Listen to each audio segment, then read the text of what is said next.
Kita lanjut bahas spoiler The Great Ruler episode 141. Oke lah, gak usah banyak mangming, kita langsung masuk aja ke pembahasan.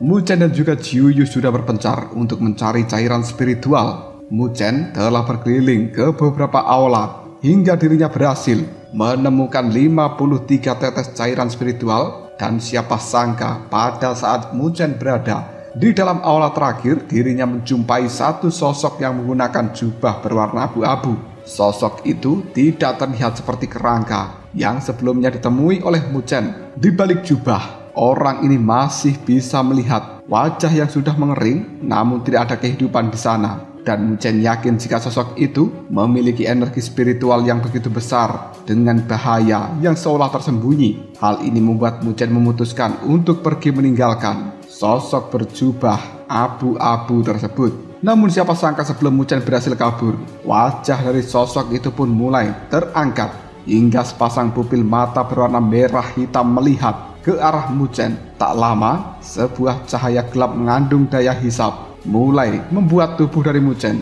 mendekati sosok berjubah abu-abu. Saat makin dekat, Muchen bisa menyadari jika warna merah pada mata sosok ini benar-benar mengandung kehancuran dan juga kekerasan. Muchen yakin jika sosok ini kemungkinan adalah ras jahat asing yang sebelumnya diceritakan oleh Jiuyu. Melihat jika tekanan semakin kuat, Muchen memutuskan untuk mengaktifkan kekuatan naga dan phoenix. Tak lama, sepasang sayap dari burung phoenix mulai muncul di belakang tubuh dari Muchen. Hal ini pada akhirnya berhasil membuat Muchen menstabilkan tubuhnya, dan Muchen pun memutuskan untuk mengeluarkan pilar iblis hitam demi menyerang sosok berjubah abu-abu. Melihat serangan seperti ini, sosok itu pun masih duduk dengan santai sebelum akhirnya menepuk tangannya ke arah lantai hingga membuat aula yang ada langsung hancur. Hal seperti itu juga membuat tubuh dari Muchen terdorong mundur dan dia memutuskan untuk kabur dengan cara terbang secepat mungkin. Sosok berjubah abu-abu yang melihat Muchen ingin melarikan diri, dia pun langsung melayangkan sebuah serangan yang begitu banyak. Muchen ketika melihat hal seperti ini yakin jika dirinya tidak mungkin bisa menandingi kekuatan yang ada dari sosok berjubah abu-abu. Sekarang Muchen masih mengusahakan begitu banyak cara untuk kabur, namun sosok itu masih terus mengejar seorang Muchen. Tak lama kemudian sosok berjubah abu-abu sudah berada di hadapan Muchen untuk melayangkan sebuah tamparan. Melihat serangan seperti ini, Muchen memutuskan mengaktifkan tubuh abadi matahari agung sebagai bentuk perlindungan. Ketika serangan tamparan itu hampir mencapai tubuh dari Muchen, api ungu yang berasal dari Jiuyu langsung membakar serangan tersebut. Dan beruntungnya api ungu itu bisa membuat tangan dari sosok berjubah abu-abu langsung menghitam karena terbakar. Namun hal seperti ini tidak bertahan lama karena api berwarna ungu mulai dengan cepat terkikis hingga akhirnya padam total. Dari kejauhan, Jiuyu langsung bertanya pada Muchen tentang apa yang telah terjadi. Muchen menggelengkan kepalanya karena dia sendiri juga bingung dengan apa yang telah terjadi di dalam tempat ini. Di sisi lain, sosok berjubah abu-abu sudah berhasil memadamkan api berwarna ungu dan kilatan amarah jelas muncul dalam pandangan matanya. Tak lama kemudian sosok itu mulai memperlihatkan ular berbisa yang begitu kejam. Menyaksikan hal seperti ini, Jiuyu pun berseru, "Cepat pergi!" Dia mulai mengeluarkan serbuan roh jahat. Aku yakin saat masih hidup sosok ini telah mencapai tingkat ke-9 dan kita tidak mungkin sanggup untuk menghadapinya. Mendengarkan ucapan Jiuyu, Muchen hanya bisa menganggukkan kepalanya dan kemudian mereka berdua mulai kabur dengan cepat. Menyaksikan jika Muchen dan juga Jiuyu ingin kabur, sosok berjubah abu-abu mengarahkan dua serangan telapak tangan raksasa untuk mengikat Muchen bersama dengan Jiuyu tersebut. Melihat serangan seperti ini, Jiuyu pun berpikir jika satu-satunya cara agar mereka bisa kabur hanya dengan menggunakan metode saling menghancurkan. Muchen hanya bisa pasrah dengan cara Jiuyu, namun dia berjanji akan membantu dengan sekuat tenaga. Tapi tak lama sebuah cahaya putih mulai muncul dari balik reruntuhan aula, dan ternyata cahaya ini berasal dari tulang yang sebelumnya berhasil Mu Chen kumpulkan. Dengan bantuan cahaya ini, sosok berjubah abu-abu mulai kembali terdiam dan tidak bisa melakukan serangan. Sosok itu pun berangsur-angsur normal hingga sebuah simbol kuno muncul di dahinya. Melihat simbol seperti ini, Jiuyu berseru dengan kaget. Sebenarnya simbol ini berasal dari istana surgawi kuno. Mendengarkan perkataan Jiuyu, Mu Chen terkejut. Bahkan dia mulai mengguncang tubuh dari gadis itu untuk memastikan kebenarannya. Dengan tegas Jiuyu yakin soal simbol itu dan dia tidak mungkin salah tentang pemahaman ini. Mendengarkan kata-kata yang jujur, jelas Mu Chen merasa begitu senang. Dia tidak menyangka bahwa akan menemukan anggota dari istana surgawi kuno dengan cara yang tidak terduga. Mu Chen pun memutuskan untuk segera mendekati sosok berjubah abu-abu itu untuk memastikan apakah sosok tersebut masih akan menyerang. Setelah semakin dekat, Mu Chen mulai mendengar suara dari sosok tersebut. Terima kasih telah membantu. Tubuhku lepas dari energi roh jahat yang telah bersemayam selama ini. Mendengarkan suara seperti ini, jelas Mu Chen begitu terkejut dan tidak menyangka bahwa sosok itu bisa berbicara. Dengan lembut dirinya pun menjawab, "Anda terlalu sopan senior, kami generasi muda yang seharusnya berterima kasih untuk semua warisan yang telah ditinggalkan oleh para senior."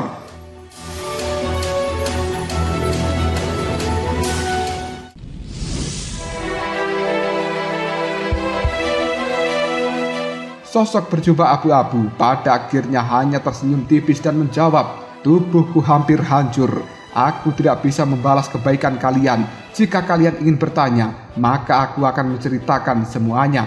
Melihat kesempatan seperti ini, Mu Chen memutuskan untuk memastikan apakah sosok itu berasal dari istana surgawi kuno. Setelah percakapan yang panjang, sosok ini pun mulai mengaku jika dirinya bernama Xiao Qingyun yang berasal dari istana surgawi kuno. Dan dia adalah murid utama dari Master Aula keempat. Dia tidak menyangka jika istana surgawi kuno tidak mampu bertahan dari bencana yang sebelumnya datang.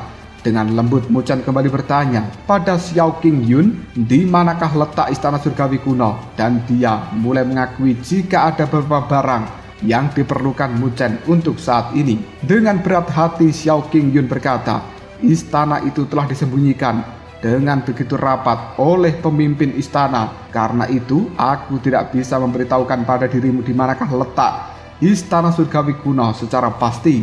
Namun aku yakin jika pemimpin istana keempat pasti mengetahui di manakah letak istana surgawi kuno berada. Jika kalian bisa menemuinya, aku yakin kalian bisa mendapatkan informasi mengenai istana dan juga benda yang sedang kalian cari. Setahuku, pemimpin istana keempat juga gugur di medan perang ini. Namun aku yakin sosoknya masih memiliki semangat juang yang tinggi." Mendengarkan hal seperti ini, baik Jiuyu dan juga Mu Chen yakin jika sosok pemimpin istana keempat dari istana surgawi kuno itu telah mencapai level bumi tertinggi. Namun mereka bingung bagaimana caranya menemukan sosok itu di wilayah yang sangat luas seperti ini. Melihat jika Mu Chen dan juga Jiuyu kebingungan, sosok itu pun langsung meraba sakunya untuk mencari sebuah kompas berwarna hitam. Setelah menemukannya, dia memberikan pada Mu Chen sambil menjelaskan jika kompas hitam ini adalah milik pemimpin istana keempat. Jadi, jika kalian sudah mendekati tempat gugurnya dari pemimpin istana, maka kompas ini akan memberikan petunjuk dengan sendirinya. Menerima kompas itu jelas membuat Mu Chen sangat senang, karena kompas berwarna hitam ini akan memudahkan mereka untuk menemukan energi sumber terjatuhnya pemimpin istana keempat. Dan energi ini pasti akan mengandung begitu banyak cairan spiritual yang bermanfaat ke depannya. Xiao Qingyun yang melihat hal seperti ini langsung berkata sekali lagi, "Ini adalah bantuan terakhir yang bisa kuberikan. Biarkan tubuhku menggunakan sisa kekuatan terakhir." Setelah mengatakan hal seperti itu, energi sumber yang jatuh dengan cara yang agung memancar keluar dari dalam tubuh orang berjubah abu-abu Xiao Qingyun itu. Energi ini pun langsung berubah menjadi cairan spiritual yang mengalir dengan begitu deras. Mu Chen yang menyaksikan adegan seperti ini jelas kaget dengan jumlah cairan spiritual yang begitu banyak. Tak lama dia bisa melihat Setelah tetesan terakhir, tubuh dari Xiao Qingyun langsung berubah menjadi titik-titik cahaya yang kemudian menghilang. Baik Mu Chen maupun Jiu Yu saat ini masih terus menatap tempat Xiao Qingyun menghilang. Dengan penuh rasa hormat, Mu Chen mengucapkan terima kasih untuk semua yang telah diberikan. Tak lama Jiu Yu mulai mengajak Mu Chen pergi setelah berhasil mengumpulkan semua cairan spiritual yang ada. Setelah dikumpulkan, cairan spiritual yang berasal dari tubuh Xiao Qingyun berjumlah 300 tetes. Hal ini jelas lebih banyak dari cairan yang berada di reruntuhan tingkat ketiga yang seharusnya mereka dapatkan, dan mereka pun langsung keluar dari rawa hitam ini untuk menemui para pasukan Nether. Di sisi lain, para pasukan yang melihat kedua pemimpin mereka telah keluar langsung memberikan rasa hormat. Qiu Shan yang menjadi pemimpin dari pasukan itu langsung melaporkan jika sebelumnya ada beberapa kelompok yang mendekat, namun beruntung mereka bisa menghentikannya. Mendengarkan hal seperti ini, Mu Chen menganggukkan kepalanya dengan puas terhadap kinerja para pasukan Nether. Tak lama Mu Chen langsung mengeluarkan kompas hitam yang sebelumnya didapatkan dari Xiao Qingyun. Setelah cairan spiritual di tempat ini habis, dirinya harus segera menemukan tempat baru untuk perburuan. Tanpa menunggu waktu lebih lama, Mu Chen langsung mengalirkan energi pada kompas hitam, dan semakin lama kompas itu semakin memunculkan simbol spiritual yang begitu kompleks. Simbol ini membentuk sebuah lingkaran yang membuat Mu Chen dan juga Jiu Yu menatapnya dengan bingung. Setelah menunggu cukup lama, kompas itu pun mulai memperlihatkan dua titik merah yang menjadi titik cairan spiritual berada. Mu Chen langsung memimpin pasukan untuk menuju ke arah titik merah yang ditunjukkan di dalam kompas hitam. Dan selama perjalanan, Mu Chen bersama dengan yang lainnya tidak menemukan kendala karena tidak ada yang benar-benar berani untuk bertarung melawan kelompok istana Jiu Yu yang telah dilindungi oleh alam Daluo.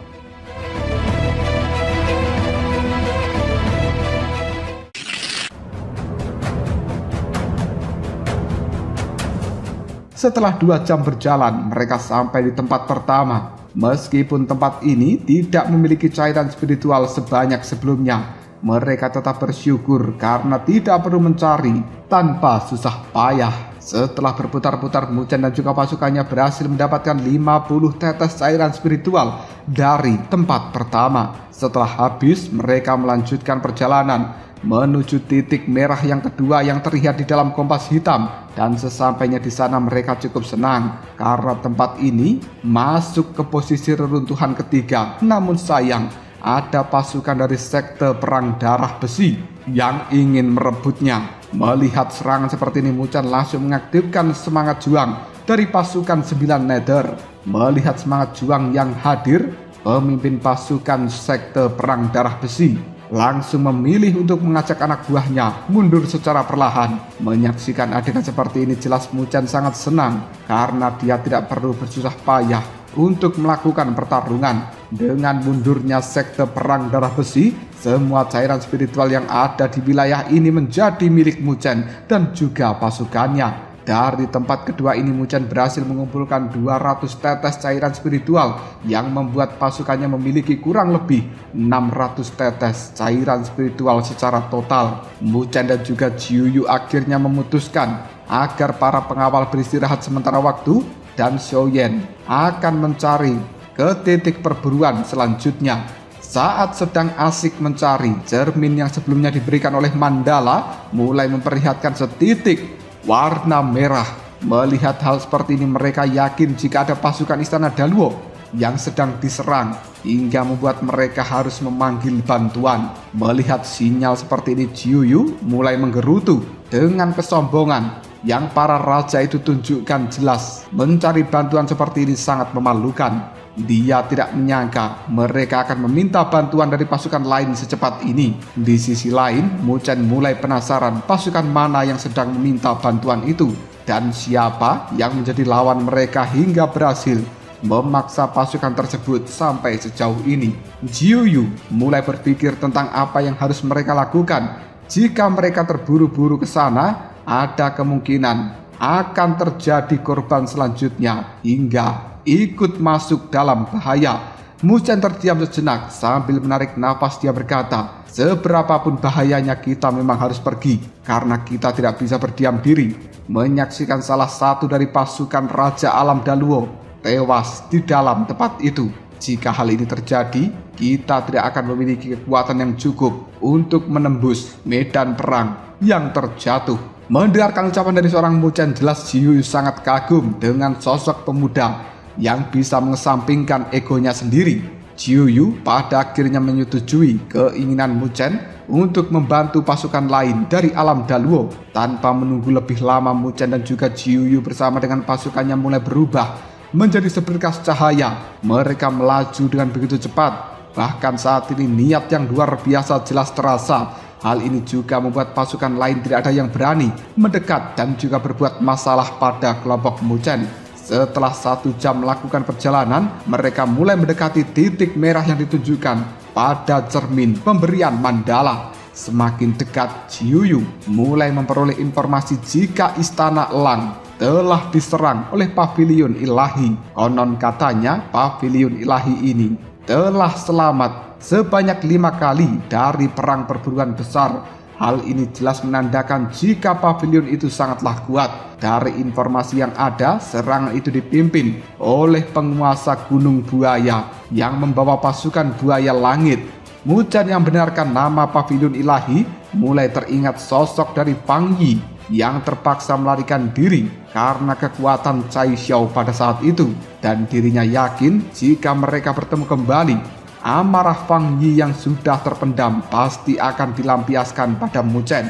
Muchen juga cukup tahu jika kekuatan pemuda itu begitu mengerikan sehingga dirinya tidak menjamin bisa menang melawan Fang Yi. Ditambah lagi berita ini sudah menyebar hingga banyak pasukan kuat yang ikut menyaksikannya. Hal ini mungkin akan membuat beberapa pasukan mulai menatap dengan pandangan mata lapar dan menyerang ketika kedua pasukan sudah kelelahan. Memikirkan hal seperti ini saja Muchen mulai bimbang.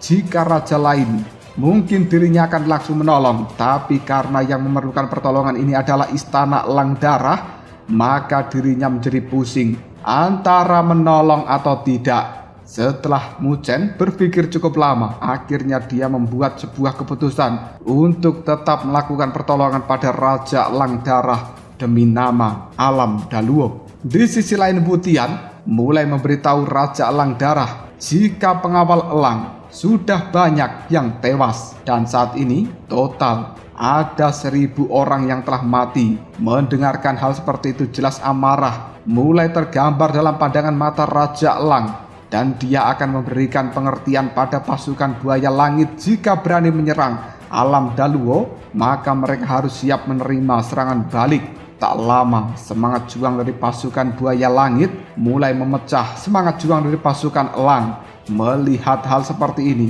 pasukan elang pun memutuskan untuk mengeluarkan tombak demi melakukan perlawanan sekuat tenaga. Di sisi lain, Fang Yi mulai menerima laporan jika Istana Elang sudah dipaksa untuk memasuki lembah merah hingga tidak akan bisa melarikan diri kembali. Dari yang terlihat, pemuda itu sudah bertambah kuat dari sebelumnya.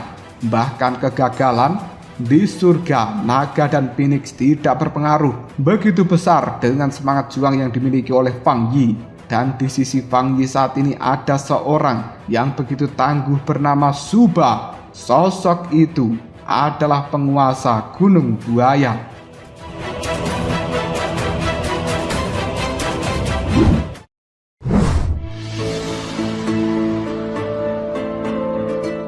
Pertarungan kali ini didasarkan karena perebutan cairan spiritual di tempat yang sama. Fang Yi juga memperingatkan jika Istana Elang saat ini telah menduduki peringkat 5 besar, istana terkuat di Alam Daluo. Suba yang benarkan hal seperti ini tidak peduli, dan dirinya yakin jika kehebatan pasukan dari Istana Buaya Langit jauh lebih besar jika dibandingkan dengan Istana Elang. Tanpa menunggu waktu yang lama, Suba mulai memerintahkan anak buahnya untuk menyerang lawan yang sudah masuk ke dalam perangkap. Namun siapa sangka sebelum mereka berhasil menyerang, dari kejauhan semangat juang yang sangat besar tiba-tiba saja muncul, dan setelah semakin mendekat, Suba mulai menyadari jika itu adalah pasukan dari istana Gyuyu.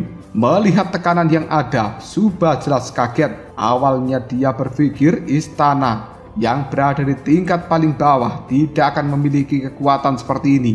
Bahkan sekarang dia bisa merasakan jika semangat juang yang hadir jauh lebih besar jika dibandingkan dengan istana Elang Darah. Semangat juang ini juga membuat semangat juang dari pasukan Buaya Langit hancur berantakan karena mengalami tekanan. Tak lama kemudian sosok dari Mu Chen mulai terlihat dari arah belakang. Kedatangannya ini jelas membuat Suba dan juga Fang Yi melayangkan tatapan mata penuh kemarahan. Dengan tegas Suba meminta Mu Chen untuk segera pergi dan tidak ikut campur atau dia akan menyerang Mu Chen. Mu Chen yang mendengarkan hal seperti ini tidak ada niatan mundur sedikit pun. Karena melihat bahwa bocah ini tidak akan menyerah, Suba pun memutuskan untuk segera menghabisi pasukan elang terlebih dahulu. Setelah ini berhasil, maka dia akan segera menyerang pasukan dari istana Gyuyu dan menguburnya bersama dengan pasukan elang. Tak lama semangat juang dari pasukan Buaya Langit mulai membumbung tinggi hingga membentuk tombak di tangan masing-masing pasukan itu. Mu Chen yang menyaksikan adegan seperti ini langsung menumbuhkan semangat juang dari pasukan penjaga Nether. Semangat juang ini pun semakin lama semakin membentuk sayap dengan cahaya hitam mengerikan. Melihat hal seperti itu, Suba langsung mengarahkan tombak yang telah terbentuk untuk melawan pasukan istana Gyuyu terlebih dahulu. Namun siapa sangka seluruh tombak milik pasukan Buaya Langit bisa dengan mudah dihancurkan oleh sayap hitam yang telah terbentuk. Melihat hal seperti ini, baik Fang Yi maupun Suba terkejut. Mereka tidak menyangka hanya dengan 5.000 pasukan, semangat juang dari istana Gyuyu akan sangat menakutkan.